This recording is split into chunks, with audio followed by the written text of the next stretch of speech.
Hanggang nung Kailan kayo magka-classmate? sa grade 4 sa klase. Eh ano na, hindi mo natapos? O hindi mo nagpula man dito grade 5. Wala. Saan ang grade 5?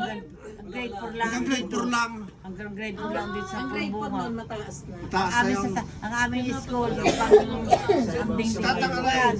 Sa walit, sa Tatang kami, grade 4 yun. O, minig. hanggang pataas. Sa taas ang aming Grade 4 lang yun. doon na kami na. Naging pulis.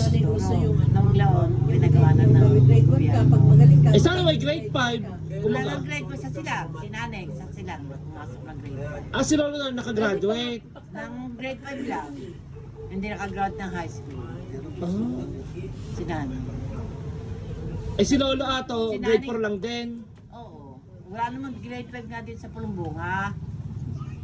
Gawa ng... ang teacher kami nung formero. Eh hindi, saan ka ba nakatira noon?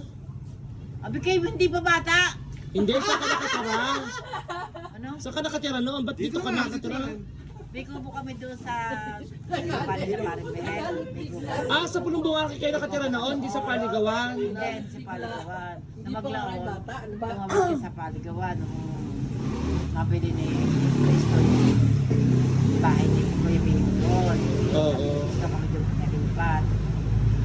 At ang trabaho namin, hindi nakatawid lang sa inyo. Ibig sabihin si Tatang ang bahay dito dati.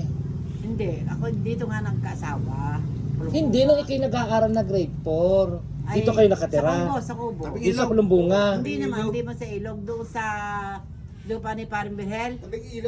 Na tatawid lang ng ilat. Ah, doon kayo nakatira. Kami ni na sa Paring Bikubo. Tapos dito lang may school na hanggang grade 4. Bunga sa Paligawan wala. Kaya ang mga Paligawan dito rin napasok. Kaya hindi kayo ka eskwela ko sa Tenato. Hindi nakagraduate ng grade 6. Hanggang grade 4 lang. Sila naka... Nakaya po na po.